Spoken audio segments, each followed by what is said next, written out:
Update lang mga kabayan, last episode na ang susunod na episode. Kung sakaling gusto yung i-upload na natin kagad, comment lang ng hashtag upload mo na yan. Nakaramdam nga ako ng bagyang panghihina eh. Pero wag kang mag-alala. Mabilis lang naman ako makakabawi eh. Kailangan ko lang ng masarap na pagkain at mahabang tulog. Tugon ni Marcus. Mabuti pa magpahinga ka na muna. Kami nang bahala sa mga paghahanda. Masyado nang nabugbog ang katawan mo sa mga nagdaang laban. Pagsang-ayon ni Rodrigo. Habang nagpapahinga ang binata, pinag-usapan ng mga ito ang dapat gawin bilang paghahanda. Alam ng lahat ang kakayahan ni Lutsebar. Kagaya ng kanang kamay niya, may 2 o higit pang katawan ng taong yun. Kailangan nating matukoy kung alin sa mga yun ang totoo. Wika ni Marieta. Ilang beses ko nang nakarap ang mga galamay na Lutsebar. Kaya siguradong mabilis ko siyang makikilala. Ang problema lang natin sa ngayon kung ano ang susunod niyang gagawin. Tugon ni Rodrigo. Minsan ang nakalaban ni Marcos ang isa sa kanyang mga galamay. Kaya magiging madali lang para sa amin ang malaman ang susunod niyang gagawin. Pero hayaan muna natin siyang magpahinga. Alam kong nasorpresa ng gusto ang katawan niya. Nga pala, hindi ko nakita si Luciano pagkatapos ng laban. Nasaan kaya siya? Tanong ni Marieta. Inatasan kong sunduin si Omar. Malaki din ang maitutulong ng kanyang pangkat sa labang ito. Lalo pat maaaring gamitin ni Lutsebar ang puwersa ng mga mambabarang laban sa atin. Mahusay na tagatugis si Omar at tiwala ko sa taglay niyang kakayahan. Wika ni Manong Rodrigo. Ilang minuto lang ang nakalipas ay dumating na si Luciano kasama si Omar. Nagulat ito nang makita si Marieta. Senyora Marieta, ikaw nga ba yan? Tanong ni Omar. Ako nga to, Omar. Kumusta ang baryo mo? Tugon ni Marieta. Maayos naman po. Salamat po sa inyo ni Amang Rodrigo.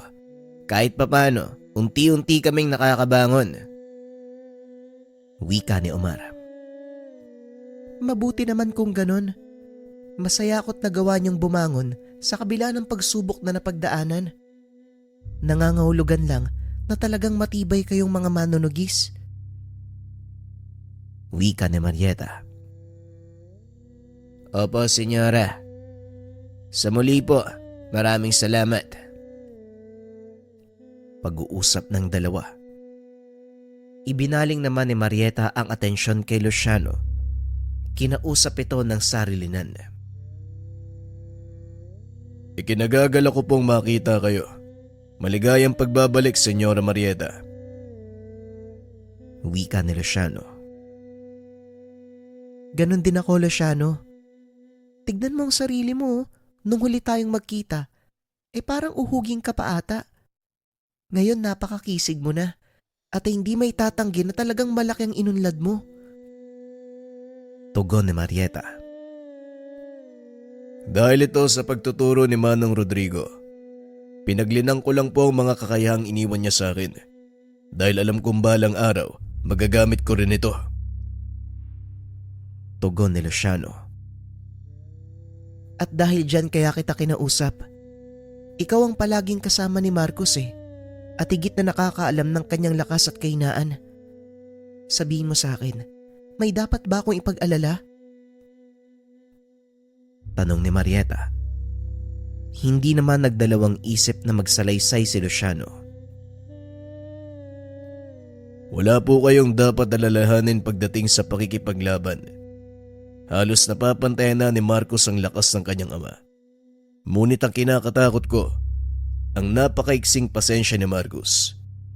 Madalas siyang napapahamak dahil dito at kadalasan nakakagawa ng mga maling desisyon. Wika ni Luciano. Kagaya nga ng kanyang ama. At yan ang kailangan mong subaybayan. Alam kong ikaw lang ang makakaawat sa batang yan. Kaya pakiusap, Luciano, huwag mong aalisan ng tingin si Marcus. Muling wika ni Marieta. Huwag po kayong mag-alala dahil hindi ko po iiwan si Marcus. Lalong-lalo na sa mga panahong ito. Alam ko kung anong inaalala nyo. Yun ay ang makabangga niya si Lutsebar. Tama ka. Sa kasalukuyang lakas ni Marcus, alam kong hahabulin siya ng sukab na yun. Kaya kung maaari nating iwasan ang laban na to, yun ang gawin natin. Pasensya na po, Senyora Marieta. Pero dyan po ako hindi makakapayag. Sa tono ng pananalita nyo, wala kayong tiwala sa kakayahan ni Marcus. Ako na po magsasabi sa inyo, hindi basta-basta ang taglay na lakas ng anak nyo. Ito na lang ang tanong na iiwan ko. Sa palagay mo, Senyora, paanong mabubuksan ni Marcus ang selyo ng 7 Arkangeles kung mahina siya? Alam kong malakas si Marcus. Ngunit nakita ko din ang kayang gawin ni Lutsebar. Kaya hindi mo may iwasan sa akin bilang ina ang mag-alala sa anak ko. Kaya pakiusap, sana sundin mo na lang ang sinasabi ko. Wala kang dapat alalahanin, Senyora. Gaya ng sinabi ko, hindi ako aalis sa tabi ni Marcus. Maiwan ko na po kayo. May mga bagay pa akong dapat talakayin kay Manong Rodrigo. Matapos ang pag-uusap ay kaagad nang umalis si Luciano. Pinuntahan nito si Omar at Rodrigo upang alamin ang susunod na hakbang. Ngunit imbis na talakayin ng mga plano, nakita nitong nag-uusap ang dalawa tungkol sa nakaraan ng mag-asawa. Ayon kay Rodrigo, ang pamilya ni Marieta ang isa sa pinakamayamang angkan sa kanilang bayan. Ang kanyang tatay ay umibig sa ina ni Marieta na isang batikang albularya. Nagbunga ang kanilang pagmamahalan. Sa kasamaang palad, hindi tanggap ng mga magulang ng kanyang ama ang sanggol at ang ina, kaya pinili nilang magpakalayo-layo. Lumaki ang batang Marieta sa pangalaga ng ina. Tinuruan nito ng lahat ng kaalaman. Sa pagtagal ng panahon, nang pumanaw ang mga magulang ng tatay, hinanap naman nito ang kanyang mag-ina. Natagpuan ng Ginoo ang dalawa sa isang malayong baryong sakop ng kabilang bayan. Muling nagsama ang mag-anak, ngunit patuloy na niyakap ng ina ni Marieta ang panggagamot. Bagay na tanggap naman ng asawa, at dahil sa pagmamahal nito, ginawa niyang tanggapan ng mga magpapagamot ang kanilang tahanan. Kalaunan, nakilala ng mga tao ang husay ng ina ni Marieta, ngunit hindi rin nagtagal. Humina ang pangangatawan nito, kaya ang dalaga na ang sumalo ng kanyang naiwang obligasyon. Sinuporta ng tatay ang anak hanggang sa maging batikang manggagamot. Kinainggitan ng karamihan ang dalagang si Marieta na naging dahilan naman ng pagtatagpo ng landas nila ni Lutsebar. Dati itong manggagamot, ngunit nabulag ng inggit at nasilaw sa salapi. Kaya gumawa ng hindi maganda para sa kayamanan, hanggang sa nagkabanggaan ng dalawa at kamuntikang magapi si Marieta. Kung hindi dahil sa tulong ni Rodrigo na noon ay napadaan lang, malamang wala na ang dalaga. Kasalukuyan itong nanggagamot. Namangha ang noong binata pang si Rodrigo dahil ito ang unang beses na nakakita siya ng isang babaeng manggagamot. Huminto si Rodrigo para manood. Lingid sa kalaman nito, nahaharap sa isang malakas na katunggali si Marieta. Napansin na lang ng binatang nanginginig na ito habang nakikipagkumbate. Bilang isang biyasang manggagamot, napansin nito na unti-unting humina ang aura ng dalaga. Dali-dali nitong hinawi ang mga nanonood upang tulungan ang dalaga. Nag-usal ito ng dasal sa magkabilang palad. Idinampi sa pisngi ni Marieta, dahilan para maipasa ni Rodrigo ang kanyang enerhiya sa dalaga. Dito nakita ng binata ang mukha ng katunggali. Nang mga sandaling iyon ay kapwa na sa kalagitnaan ng kumbate espiritual ang dalawa. Laking gulat ni Marieta dahil biglang bumulusok paitaas ang kanyang enerhiya. Kaagad namang napabitaw ang katunggali nito dahil sa pagkagulat. Walang iya ka, manggagamot. Sino ka para makisali sa labang to? Tanong ng kalaban ni Marieta na labis namang ipinagtaka ng dalaga. Anong sinasabi mo? Ako lang naman ang kalaban mo dito ah. Kaya kung gusto mo nang sumuko, bumitaw ka na. Huwag ka nang gumawa pa ng kahit anong dahilan. Wika ng dalaga. Kaagad nang bumitaw ang katunggali. Bagay na pinasalamatan ng dalaga dahil alam niyang kaunting oras na lang ay magagapi na siya ng kalaban. Nang mga sandaling ito, nakabalik na si Marieta sa wisyo. Nanlaki ang mga mata nang makita si Rodrigo. Hawak-hawak ang magkabila niyang pisngi. Malakas sa sampalang binigay nito sa binata na noon ay nag-uusal ng mga dasal pang proteksyon. Ang ganda naman ng ganti mo sa akin. Kamunti ka magpalit ng pwesto ang bagang ko. Wika ng binatang si Rodrigo habang hinihilot ang kanyang panga. Bastos ka! Bakit mo hawak yung pisngi ko? Tanong ni Marieta habang hawak naman ang kanyang pisngi.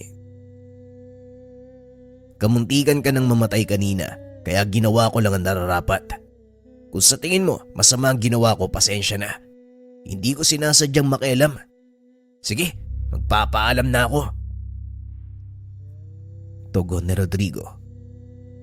Kaagad itong naglakad palabas ng bakuran.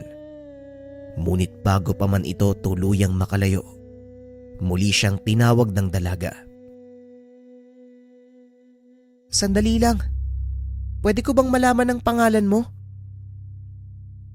Tanong ni Marieta at napangiti si Rodrigo. Kaagad na nilingon ng dalaga sabay pakilala.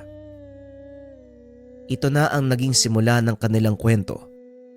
At dahil parehong manggagamot, pinili ng mga itong magsanib puwersa para mas marami ang matulungan. Dahil din dito, kaya pinag-initan sila ng mga may kakayahan sa kaliwa.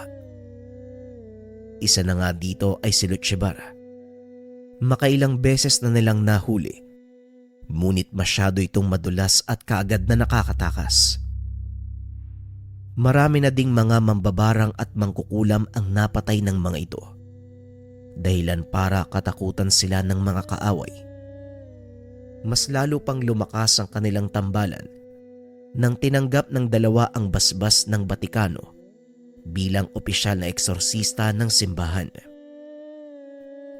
Maraming taon ang lumipas. Hindi namamalayan ng dalawang nauhulog na sila sa isa't isa. Naging bunga ng pagmamahalan ay si Marcos. Kasabay nito ay ang misyong ibinigay naman kay Rodrigo na maging taga-ingat ng isang uri ng medalyon. Ito ang isa sa mga naging dahilan kung bakit lalo silang hinabol ng mga kaaway. Nagawa naman itong protektahan ni Rodrigo at Marieta habang pinapalaki ang kanilang anak. Mahabang kapayapaan ang tinamasa ng mga ito. Walang paramdam mula sa mga kaaway. Lingid sa kaalaman nilang nag-iipon lang ng lakas si Lutchebar. Kalaunan ay muli itong nagparamdam. Sa pagkakataong iyon, hinangad ditong makuha ang medalyon na noon ay nasa pangalaga ni Marieta. Dito na din natuklasan ni Lutchebar na maaari siyang maging immortal sa pamamagitan ng medalyon at ng kapangyarihang may taglay ng may tanga nito. 10 taon nang nakalipas, muling nagarap si Rodrigo at Lutchebar dahil naging kampante sa mahabang kapayapaan. Hindi napaghandaan ng mga ito ang muling paglusob ng kaaway.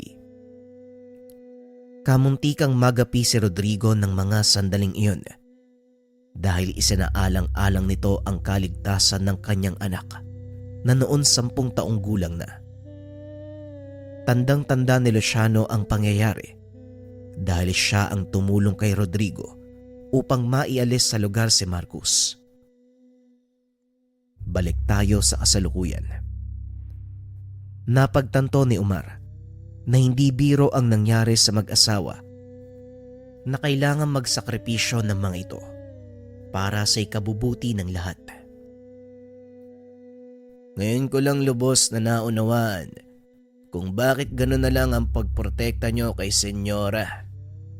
Dahil bukod na siya ang totoong tagapangalaga ng medalyon ng 7 Arkangheles, ang kaluluwa niya ang susi sa pagiging immortal ni Lutchebar. Wika ni Omar. Sa pagkakataong iyon, nagpasya si Luciano na sumali sa usapan. Tama ka, Omar. At ngayong halos mabubuo na ni Lutchebar ang kanyang mga plano, lalo pa nitong tutugisin si Marieta. At isa pang pinangangamba namin, matuklasan niya ang kapangyarihan ni Marcos. Wika ni Luciano. Bigla namang napalingon si Rodrigo dahil wala itong alam sa sinasabi ni Luciano. Kapangyarihan. Anong ibig mong sabihin, Luciano? May mga bagay pa ba akong hindi nalalaman tungkol sa aking anak? Tanong ni Mang Rodrigo. Oo, Manong. Bukod sa taglay na lakas ni Marcos mula sa pinagsama niyong angkan, taglay din ngayon ng anak mo ang kaparehong selyo na ginagamit mo para buksan ang trangkahan ng impyerno. Wika ni Luciano at ayon pa dito, ilang beses niyang pinigilan ang binata na gamitin ito. Ngunit napakatigas ng ulo ni Marcos. Dumating pa sa puntong kamuntikan niyang ikamatay ang paggamit nito. Kailan siya nagsimulang gamitin ng selyo? Iniwan ko noon si Marcos na ang tanging alam lang ay ang pagpapagana ng kanyang medalyon ng San Benito. Paano? Dahil sa pagnanais na mailigtas si Senyora Marieta, ginawa ng anak niyo ang lahat para mapantayan ang taglay mong lakas. Halos araw-araw, tinatangka ni Marcos na tanggalin ang selyo ng himlayan ng kanyang ina. Pero palagi din siyang nabibigo. Laking gulat ng tatlo nang marinig ang boses ni Mang Ben. Pero sino ang nagturo sa kanya para gamitin ang orasyon? Wala kong iniwang kahit anong kasulatan tungkol dito, maliban sa mga libreta ng mga dasal, pangdepensa na ipinapabasa ko sa kanya noon. Tugon ni Mang Rodrigo. Maging ako, Manong. Nagulat nang una niya itong ginamit sa mga sundalong demonyo doon sa syudad. Hindi ko lubos maisip kung paanong napagtagumpayan ni Marcos ang paggamit ng selyo. At ngayon, nakaukit na ito sa palad niya kagaya ng sa inyo. Tugon ni Luciano. Pilit na iniisip ni Rodrigo ang mga pangyayari. Ngunit wala itong makuhang posibleng kasagutan. Kaya nagpa siya itong kausapin ang dalawa na noon ay namamahinga sa kanyang silid. Marieta, may iniwan ka bang mga kasulatan tungkol sa selyo ng ating angkan? Tanong ni Rodrigo. Wala naman. Bakit? Anong meron tungkol dun? Tanong ni Marieta. Nagtataka ako dahil wala ko naituro kay Marcos tungkol dito. Pero ayon kay Luciano, nagagawa niyang gamitin ang selyo ng susi ni Azrael. Muling wika ni Rodrigo. Yun nga yung ginamit niya para atakin ako palabas ng impyerno, diba? Ang buong akala ko ikaw ang nagturo sa kanya. Bakit ako ang tinatanong mo ngayon? Tanong ni Marieta. Doon nga ako nagtataka dahil wala din akong itinuro sa anak natin tungkol sa orasyon. Masyadong mabigat ang kakayahang yon para sa kanya. Kaya hindi ko muna itinuro eh. At kung pagbabatayan ng mga sinabi ni Luciano, mag-iilang taon pa lang nang maperpekto niya ang paggamit nito. Wika ni Rodrigo. Sa kalagitnaan ng pag-uusap ay nagpakita sa kwarto si Drogo. Alam kong nagtataka kayo sa mga nangyayari. Ngunit wala kayong dapat ipag-alala. Ako ang dahilan kung bakit nagagawa ni Marcos na gamitin ang selyo ng susi ni Azrael. Kinakailangan kong ilagay ito sa kanyang isipan upang magampanan ng binata ang tungkuling hindi sinasadyang maiatang nyo sa kanyang balikat. Wika ni Drogo. Tumahimik ang mag-asawa. Hinayaang magsalita ang gabay. Ayon pa dito, dahil sa kakayahang taglay ni Marcos, naging habulin ito ng mga masasamang elemento. At dahil bukas ang ika-6 na kamalayan ng binata, palagi itong nakakakita at kung minsan ay hindi sinasadyang nakakapasok sa ibang dimensyon. Madalas inaabot ng ilang araw bago makabalik si Marcos. At sa tuwing tatanungin ito ni Luciano, ang palaging sinasagot ni Marcos, "Nakikipaglaro ako sa kaibigan na may pulang mata." Kasalanan ko pala talaga ang lahat kung bakit pinagdadaanan ito ngayon ng ating anak. Sana mapatawad mo ko, Marieta. Naging pabaya akong ama. Wika ni Rodrigo. Pareho tayong may kakulangan kaya wala kang dapat ihingi ng paumanhin. At isa pa, naging maganda naman ang kinalabasan ng mga pangyayari. Tugon ni Marieta.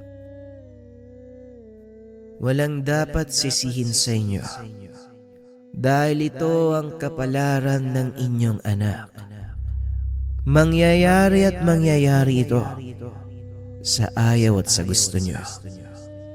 Ang kailangan na lang gawin, magtiwala sa kanya. Lalo ka na, Marieta. Huwag mong ituring na bata si Marcos dahil kung tutusin, mas malakas pa ang taglay niyang kapangyarihan ngayon kaysa sa pinagsama niyong lakas ni Rodrigo. Sumunod kayo at may ipapakita ako. Kagad na sumunod ang mag-asawa sa gabay. Dinala niya ito sa silid ni Marcos. Nanlaki ang mga mata ng mag-asawa dahil nakapaikot sa higaan nito ang 6 na arkanghel. Yan ang taglay na kapangyarihan ng anak nyo. Walang sino man ang maaaring makagalaw sa kanya. Kaya mapanatag kayo. Dahil siguradong malalampasan ito ni Marcos. Wika ni Drogo. Dito palang napagtanto ng gabay na totoong dibino ang kanilang anak. Ito ang nagmana ng kapangyarihan ng medalyon. Matapos malaman ang lahat ng ito, nawala ang agam-agam sa isipan ng mag-asawa. Mas naging kampante silang mananalo sa laban. Kinabukasan habang naghahanda ng almusal, natanaw ni Mang Ben ang ilang kataong naglalakad sa labas ng kanilang tahanan. Mataas ang pasilyo ng mansyon nila Rodrigo, kaya tanaw ang mga naglalakad sa labas. Nasa pinakadulo ito ng baryo, kaya walang sino man ang dadaan dito, maliban na lang kung talagang may sadya sila sa tahanan. Dali-daling sinabi ng matanda ang mga nakita. Kagad itong tinignan ni Rodrigo. Pamilyar ang kasuotan ng mga ito, ngunit hindi niya namumukaan ang mga kalalakian. Wala akong inaasahang bisita ngayon. Ipaalam mo to kay Marieta. Sabihan sina Luciano na maganda. Utos ni Rodrigo. Mabilis namang kumilos si Mang Ben. Ilang minuto pa ay lumabas ng silid si Marieta. Natanaw nito mula sa kinaroroonan ang mga sinasabing tao ni Mang Ben. Kinumpirma nito na ang mga taong yun, mga galamay ni Lutsebar. Alam nila na nandito ako. Sabihan mo mga kasama natin na maganda. Dahil anumang oras, pwedeng sumugod ang mga yan. Wika ni Marieta. Agad itong pumasok sa kwarto ni Marcos. Gigisingin sana nito ang binata. Bigla siyang pinigilan ng isa sa mga nagbabantay. Diyan ka lang. Hindi mo siya pwedeng lapitan. Wika ng bantay. Tama ang bantay, Marieta. Walang sino man sa inyo ang maaaring lumapit kay Marcos sa kasalukuyan nitong estado. Maaari niyong maantala ang proseso ng pagpapasa ng pangalaga ng medalyon. Wika ni Drogo. Gaano ba katagal ang proseso, Drogo? Nandito na ang mga kalaban. Anumang oras maaari silang lumusob. Tugon ni Marieta. Hindi ko masasabi dahil nakadepende ang lahat sa inyong anak. Ngayon magtiwala kang nasa mabuti siyang kalagayan. Matapos makausap si Drogo, sinabi nito ang mga nalaman kay Rodrigo. Alam ko na kagabi pa, Marieta. Hindi ako nag-aalala dahil alam kong hindi papabayaan ng mga Arkangheles ang tagapangalaga ng medalyon. Wika ni Rodrigo. Hindi lang ako makapaniwala na mas mataas pa ang kapangyarihang taglay ni Marcos kung ikukumpara sa ating dalawa. Humanda ka na.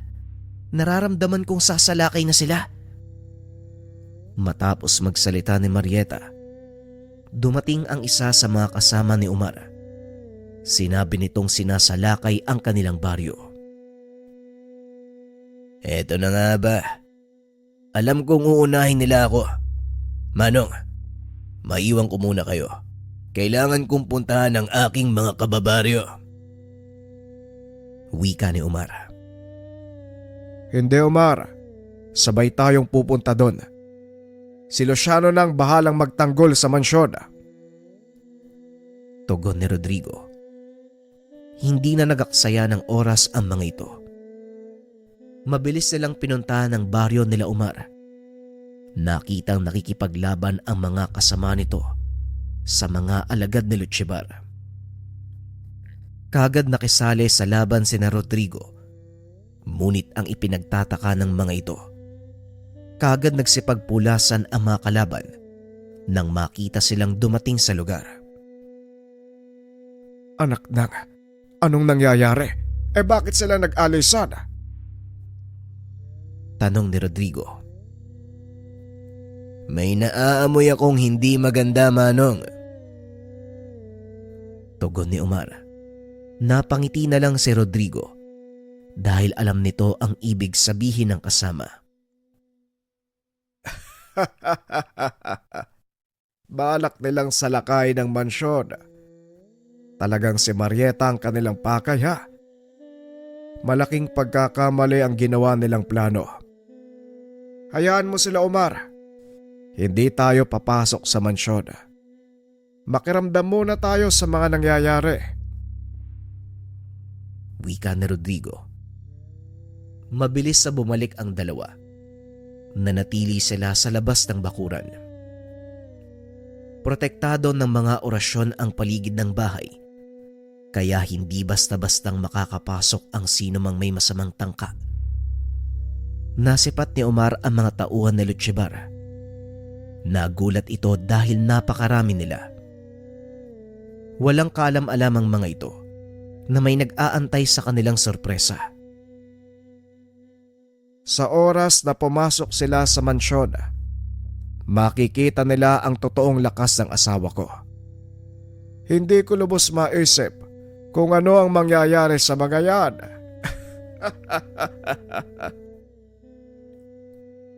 Muling wika ni Mang Rodrigo. Ilang sandali pa ay may nagtangka ng pumasok sa mga kalaban. Hindi nagawa ng mga itong basagin ng depensang nakapalibot sa bahay. Mukhang tama ka, Manong. Hindi nga nila magawang pasukin ang depensa ng mansyon. Wika ni Omar. Walang makakapasok sa depensang yan, Omar. Pero alam kong may plano mga kalaban. Hindi sila titigil hanggat hindi nakukuha ang kanilang gusto. Pag-uusap ng dalawa. Ilang sandali nga ay natanaw ng mga ito ang isa sa 3 galamay ni Lutchibar. Nagngangalang Iris. Isa ito sa pinakamalakas na maaari nilang kalabanin at kagaya ng inaasahan, nagawa nitong basagin ang depensa ni Rodrigo. Nakapasok na sila, Manong. Hindi pa ba tayo lulusob? Tanong ni Omar. Hindi, Omar. Mag-antay ka lang. Dahil ngayon pa lang nagsisimula ang masayang parte. Isa-isang pumasok ang mga kalaban sa mansyon. Ilang segundo lang ang nakalipas. Nakarinig ng sigawan ang mga ito.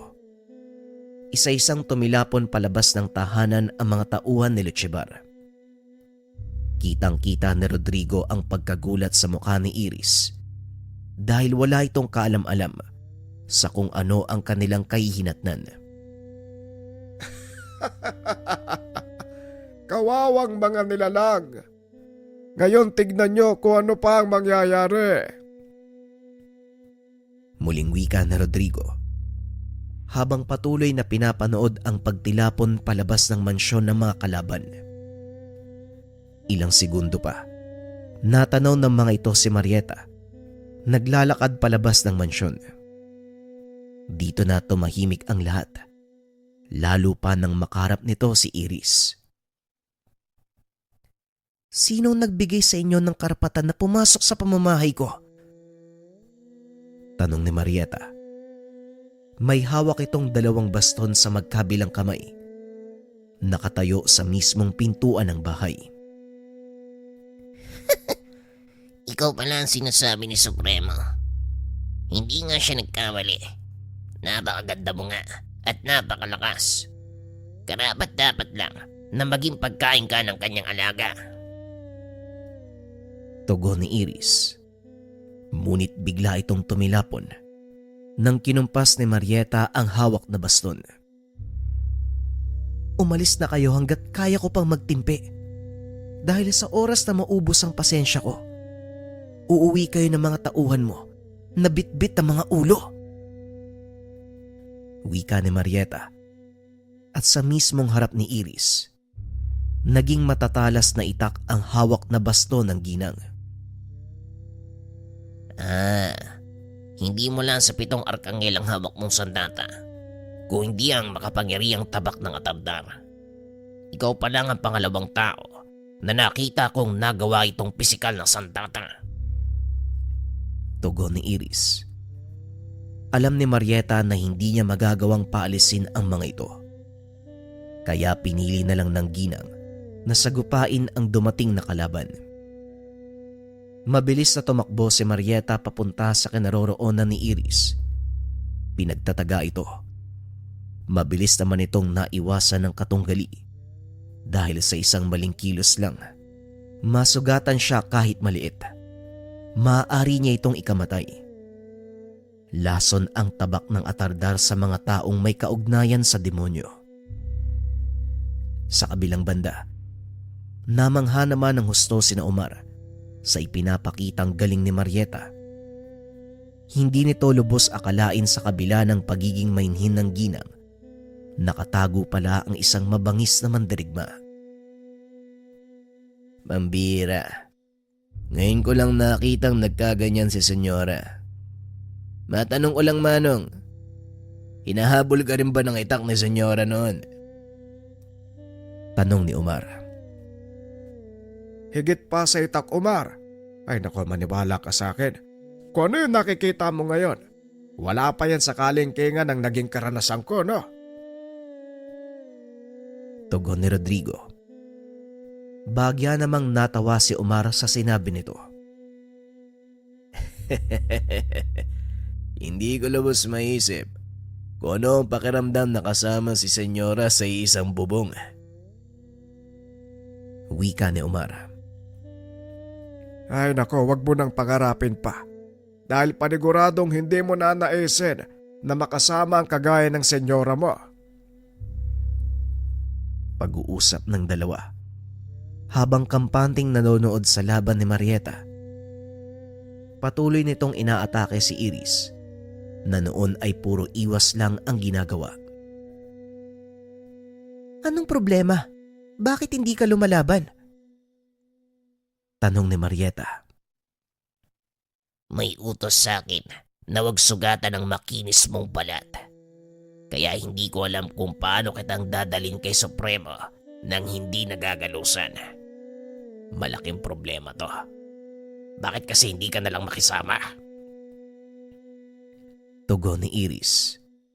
Sabay bato ng tigalpo na kagad namang hinawi ni Marieta. Hindi mo ko madadala sa Panginoon mo hanggat humihinga ko. Wika nito sabay wasiwas ng itak. Sa pagkakataong iyon, nagawa nitong patamaan si Iris. Isang malaking sugat sa dibdib ang dinulot ng itak ni Marieta, dahilan para unti-unting makaramdam ng takot si Iris. Ano? Hindi ka pa rin ba lalaban? Hahayaan mo na lang bang masaktan ka? Nakakaya naman kung mapapatay ka ng isang babae. Wika ni Marieta. Magpasalamat ka dahil may utos sa akin si Supremo na huwag kang saktan. Kung hindi, Kung hindi ano? Bakit hindi mo ituloy? Alam mo namang walang masama kung susuway ka sa utos ng amo mo eh. At isa pa, hindi naman niya nakikita. Hindi magiging masaya ang labang to kung ako lang ang aatake. Muling pag-uudyok ni Marieta. Sa pagkakataong iyon halata na ang pagkapikon sa mukha ni Iris. Nag-usal ito ng mga dasal sa kanyang palad. Sinugod si Marieta. Napakabilis kumilos ng ginang. Hindi ito magawang tamaan ng mga atake ng kalaban. Hanggang sa tumigil ito sa pag-atake, napahinto din si Marieta sa pagsugod dahil nararamdaman ito ang paparating na puwersa. Dama ni Rodrigo ang pamilyar na lakas, kaya dali-daling pumasok ng tahanan upang protektahan ang asawa. Mukhang nandito na siya. Maganda kayo, Omar. Samahan mo si Luciano sa loob. Bantayan niyo si Marcos. Utos ni Marieta. Kagad namang sumugod si Omar. Ilang sandali pa, nakita nila ang dalawang lalaki na pumasok sa bakuran. Mukhang kumpleto na ang lahat ng malalakas na alagad de Lochebar. Wika ni Rodrigo at kagad nitong tinaas ang depensa upang maganda sa pagsugod ng mga kalaban. Anong problema, Iris? Bakit hindi mo nadadala ang babae niyan kay Supremo? Alam mo bang kanina pa siya naiinip? Wika ng isa sa mga dumating. hindi basta-basta ang lakas ng isang to. Parang buhay na hito. Ang hirap pulihin. Tugon ni Iris. Ang sabihin mo, lampa ka lang talaga. Kahit kailan, hindi mo mabigyan ng karangalan si Supremo. Tumabi ka, Iris. Kami na ang tatapos dito. Wika ng isa pang babae, kasama ni Iris. Akin ang misyon to. Kaya huwag kayong makikialam. Masyado kayo nagpapapansin kay Suprema. Wika ni Iris. Dahil sa pang-uudyok ng dalawang kasama, sinugod nito si Marieta. Nagulat ang ginang dahil bigla itong lumakas. Isang kumpas lang ng kamay ni Iris. Nabitawan ni Marieta ang hawak niyang itak. Sa pagkakataong iyon ay nakisali na si Rodrigo. Isang malakas na tigalpo ang ibinato kay Iris, dahilan para tumilapon palayo at tumama sa malaking bato. Akmang sasalakay pa sana ang dalawang kasama ni Iris nang bigla silang lingunin ni Rodrigo. Nanigas ang mga katawan nito. Hindi makaalis sa kinakatayuan. Sinong taong yan, Damian? Walang nasabi ang Supremo tungkol sa kanya. Wika ni Romina. Meron, Romina. Hindi ka lang nakikinig. Siya si Rodrigo, ang taong kinakatakutan ni Supremo. Pag-uusap ng dalawa. Masyadong minaliit ng mga ito ang taglay na lakas ng mag-asawa. Kaya naman nasadlak sila sa isang sitwasyon kung saan hindi na sila makakalis. Dahan-dahang tumatayo si Iris. Nanlaki ang mga mata nito nang makitang papasugod sa kanyang kinaroroonan si Rodrigo. Nagkukumahog itong tumayo, ngunit kagad siyang nahawakan ni Rodrigo sa damit. Sino naman ang nagsabi na hahayaan kong saktan niyo ang asawa ko? Wika ni Rodrigo. Isang malakas sa suntok sa sikmura ang binigay nito kay Iris, dahilan para mamilipit sa sakit ang kalaban at muling bumagsak. Walang nagawa ang dalawang kasama nito kung hindi panoorin kung paanong gulpin ni Rodrigo si Iris. Nagmakaawa ito na itigil ang ginagawa, ngunit hindi nakikinig si Rodrigo. Tama na. Suko na ako. Hindi na ako lalaban. Wika ni Iris. Ngunit alam ni Rodrigo na tuso ang mga tauhan ni Luchibara, kaya hindi niya ito binigyan ng pagkakataon. Pasensya na pero hindi na kita papatakasin pa.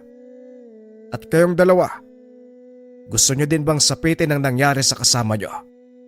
Sabihin nyo lang, madali akong kausap. Tugon ni Rodrigo. Gamit ang kanyang kanang palad, hinugot nito ang kaluluwa ni Iris upang ipadala sa impyerno. Wala nang buhay ang katawan ng bitawan ito ni Rodrigo. Anong ginawa mo sa kanya? Walang yaka, matanda ka. Wika ni Damian. Wala naman. Pinadala ko lang ang kanyang kaluluwa sa impyerno kung saan ito nababagay. Tugon ni Rodrigo. Naglakad ito papunta sa kinaroroonan ng dalawa, na noon nanginginig sa takot dahil sa napakalakas na presensya ni Rodrigo. Napagtanto ng mga ito ang totoong dahilan kung bakit kinakatakutan ng kanilang Panginoon si Rodrigo at Marieta. Pakiusap, hayaan niyo kaming mabuhay. Pangako, kakalas na kami kay Luchibar at mamumuhay ng tama. Huwag niyo lang kaming patayin. Pagmamakaawa ni Romina. Pasensya na, pero huli na ang lahat para magmakaawa. Dahil nakatakda na ang pagpapakita nyo sa sinasamba nyong demonyo. Wika ni Rodrigo. Sabay tutok ng dalawang kamay sa mga kalaban. Napasigaw ang mga ito. Unti-unting namimilipit ang katawan. Nababali ang mga buto. Sa isang kumpas ng daliri ni Rodrigo, sabay na nabali ang leeg ng dalawang alagad ni Luchibar. 3 sa matataas na alagad ng kalaban ang nagawang patumbahin ng mag-asawa.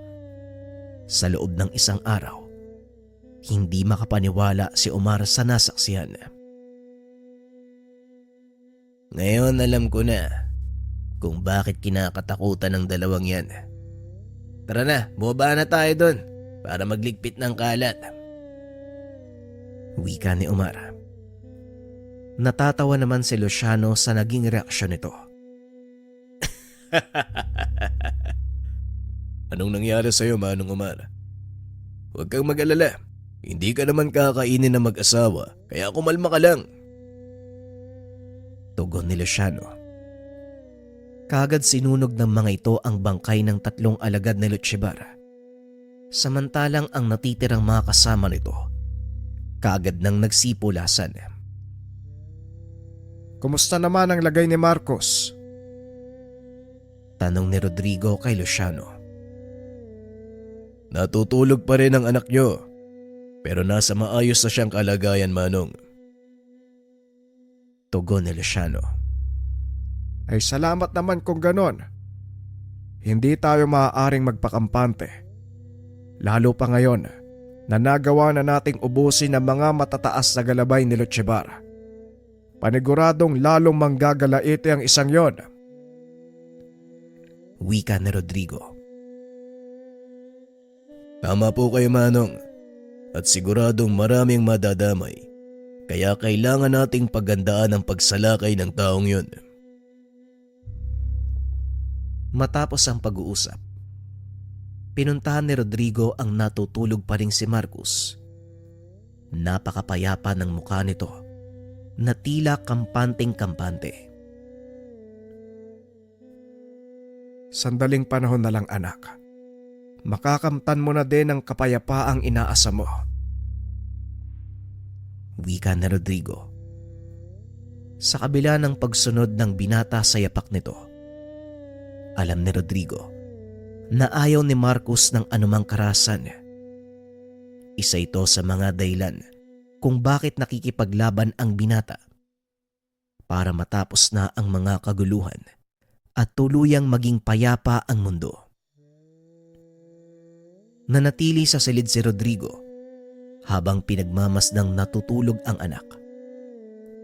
Wala itong kalam-alam kung ano ang nangyayari sa binata sa kabilang dimensyon.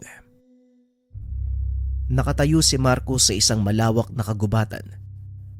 Napakaganda ng lugar na yun dahil punong-puno ng namumulaklak na halaman ang paligid. Hatik din sa bunga ang mga puno. Nakaramdam ng kakaibang kapayapaan si Marcos ng mga sandaling iyon. Naglakad-lakad ito sa paligid habang nagmamasid. Napatigil nang biglang makarinig ng banayad na boses mula sa nilalang na hindi nito nakikita. Napakaganda ng lugar na to, hindi ba? Isang perpektong paraiso. Punong-puno ng magandang bagay.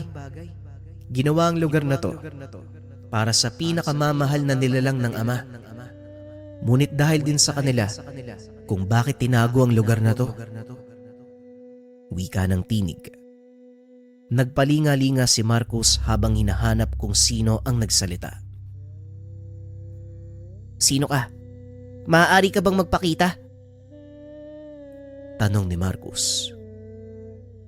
Hindi mo na ako kailangan makita dahil nasa puso mo ang pangalan ko. Alam mo kung sino ako eh. Dinala kita sa lugar na ito para tanungin ng napakahalagang katanungan. Tugon ng boses. Katanungan? Anong klaseng tanong naman yan? Tugon ni Marcos. Simple lang. Ngunit kailangan mo itong sagutin ng buong katotohanan at walang halong pagkukunwari. Tugon ng boses. Walang problema. Sige, magsalita ka. Ano ang kahalagahan ng buhay para sa'yo? Tanong ng boses. Napangiti si Marcos at muling nagsalita. Yun lang naman pala. Akala ko kung anong klaseng tanong na. Pero teka, o nga no, ano nga ba ang halaga ng buhay para sa akin? Biglang natigilan ng binata nang mapagtanto nito na wala siyang maisagot sa katanungan. Pilit nitong inisip kung ano ang maaaring maging dahilan kung bakit siya nabubuhay. Ngunit sadyang hindi ito makakuha ng kasagutan. Simpleng katanungan, pero hindi masagot ng karamihan. Dahil halos lahat ng tao sa panahon ngayon, nabubuhay lang para sa kasalukuyan. Hindi nila pinaghahandaan ang hinaharap. Ang iba naman, Mali ang pagkakaintindi kapag sinabing pagandaan ang kinabukasan. Dahil lang nasa isip nila, kinabukasan at hinaharap lang sa mundo ng mga buhay. Pero paano naman ang kabilang buhay? Tanong ng boses. Muling napaisip si Marcos. Naupo sa ugat ng malaking puno. Napagtanto nito na maging siya ay hindi alam ang dahilan kung bakit nabubuhay sa mundo. Biglang nagbago ang kapaligiran. Sa pagkakataong iyon, nakarating siya sa dalampasigan na papalubog ang araw. Lahat ng bagay sa mundo hahantong sa ganitong tagpo. Ang dapit hapon ng kanilang buhay. Walang sino man ang mananatiling bato sa mundong ito. Maging ang dakilang araw na nagbibigay sa atin ng liwanag, may nakatakdang panahon para huminto. Pero walang makakapagsabi kung kailan to. Wika ng boses. Lumapit ang binata sa tubig. Nang tamaan ng malamig na tubig dagat ang paa nito. Nakita naman ng binata ang sariling nakalubog sa ilalim ng karagatan. Nakita nito ang lahat ng buhay na nilikha ng Diyos sa kailaliman ng karagatan, mula sa pinakamaliit na nilalang hanggang sa naglalaki ang mga balyena. Muling nagsalita ang boses. Ang lahat ng nakikita mo, ginawa ng Diyos dahil may mahalaga silang parte na dapat gampanan sa siklo ng buhay. Alam nila kung ano yun. Kayong mga tao lang ang hindi nakakaalam kung ano ang totoong dahilan kung bakit kayo nilalang sa mundo. May ilang nakakaalam, ngunit ayaw itong tanggapin. Napilit na inililihis ang salitang tadhana para lang mapatunayan sa lahat na kaya niyang baguhin ang kung anong nakatakda para sa kanya. Na kung titignan, Marcos, isang malaking kaibangan. Hindi nakapagsalita ang binata. Patuloy lang nitong naririnig ang boses habang pilit na iniisip kung ano nga ba talaga ang sagot sa katanungan nito. Ilang sandali pa, napunta naman ito sa isang malawak na disyerto. Walang makita ni isang buhay na puno ang binata. Napakatuyo ng paligid. At kung iisipin, walang makakaligtas sa lugar na iyon. Ngunit laking gulat ni Marcos nang makita ang ilang hayop na nagtatakbuhan. Ang lahat ng nilalang na yan inaangkop sa kani-kanilang mga tirahan para sa kanilang buhay. Kagaya niyong mga tao, binigyan ng katalinuhang pumili para hanapin ang inyong silbi o kung ano ba ang inyong papel. Ngunit sa kasamaang palad, hindi nagagamit ng maayos ang katalinuhang yan. Sa halip na hanapin niyo ang katuturan ng buhay, ginagamit pa ang katalinuhan upang lalong malihis at maligaw ng tuluyan. Sa huli, sisisihin pa ninyo ang Diyos dahil sa naging mali ang desisyon nyo. Hindi lubos maunawaan ni Marcos kung para saan ang mga naririnig.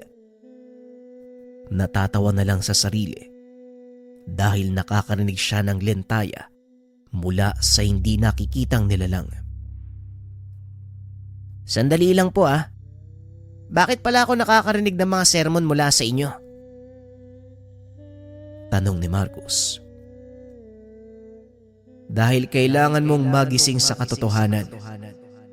Isa kang hinirang ng Diyos at kailangan alam mo ang dahilan kung bakit ka pinili ng kataas-taasang may likha. Walang saysayang isang banga kung hindi mo ito lalagyan ng laman. Tugon ng boses. Yang ka na naman sa malalim na salita eh. Oo na, aminin ko. Hindi ko talaga alam ang dahilan kung bakit ako nabuhay at kung bakit ako nandito sa lugar na to. Maaari bang ikaw na ang sumagot ng tanong para sa akin? Wika ni Marcos. Kung sasagutin ko ang katanungang yan, sarili kong buhay ang ilalarawan ko. Ang tanong na yon ay para sa'yo.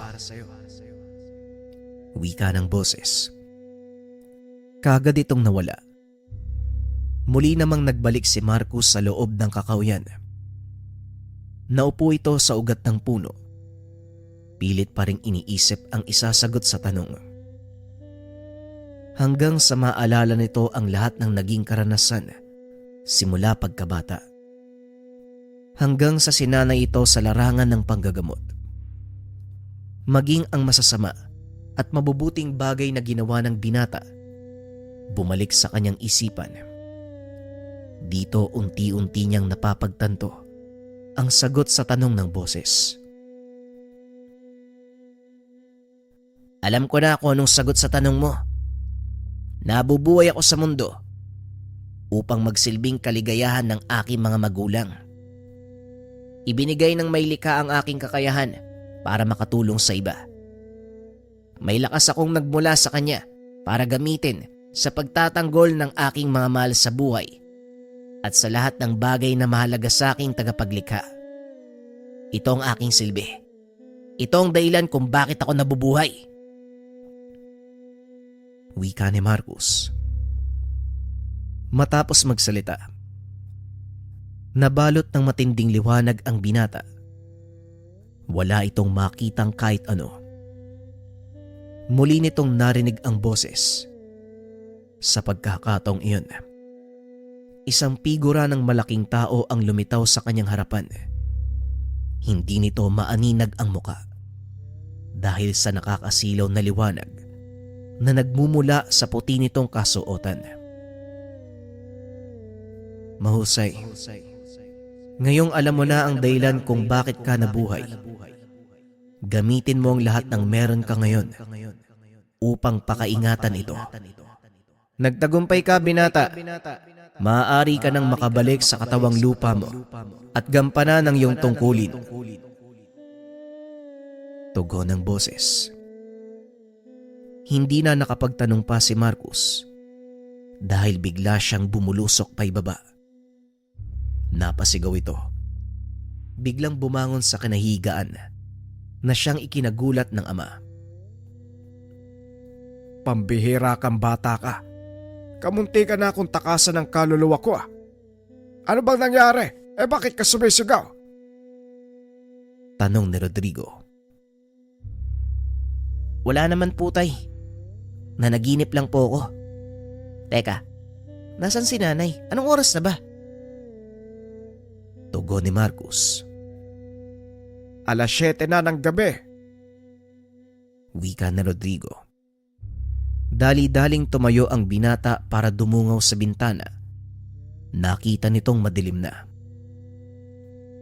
Pambihira, tay. Bakit hindi nyo man lang ako ginising? Ilang oras na ba akong tulog? Tanong ni Marcos. Anong ilang oras? Kulang-kulang 2 araw ka nang natutulog. O siya, lumabas ka na ng kwarto. Nakahanda na ang pagkain mo. Tugon ni Rodrigo. Kaagad na itong lumabas ng kwarto. Naiwang nakatulala ang binata. Hindi nito lubos akalain na matagal na siyang natutulog. Ngunit napangiti ito nang maalala ang panaginip. Hinawakan ng binata ang kanyang medalyon. Salamat, Ama, sa pagpapakita sa akin ng totoong dahilan kung bakit ako nabubuhay. Matapos itong magdasal, kaagad siyang nagpunta sa kusina upang kumain.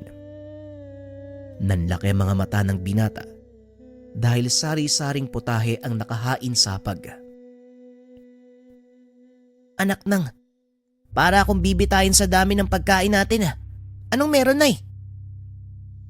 Tanong ni Marcos. Wala naman. Naisip ko lang na kailangan ng katawan mo ang lakas kaya kumain ka.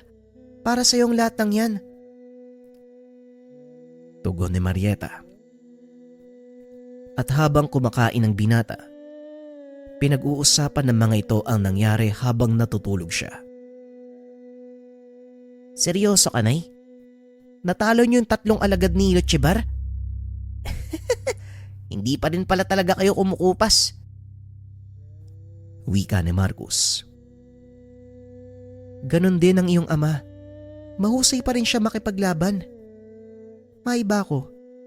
Napapansin ko, lumaki yata yung katawan mo ah. Teka, nasaan ang mga tattoo mo? Tanong ni Marieta. Napansin ito. Malinis na ang braso ng binata. Maging ang mga dasal na nasa leeg ay nawala na din. Dali-daling binuksan ni Marcos ang kanyang damit. Nakitang nakaukit sa dibdib nito ang selyo ng kanilang angkan. Tinignan ni Marcos ang kanyang palad. Napansing wala na doon ang pentagramo. Hindi ko alam kung ano nangyayari. Ngunit alam kong yung may gawa nito, di bale na nga. Ang mahalaga, buhay ako. Wika ng binata. Sabay subo ng pagkain. Hindi naman maalis sa isipan ni Rodrigo ang nangyari. Kung paanong nabura ang lahat ng mga tattoo sa katawan ng anak. At kung ano ang ginagawa ng selyo ng kanilang angkan sa dibdib ni Marcos.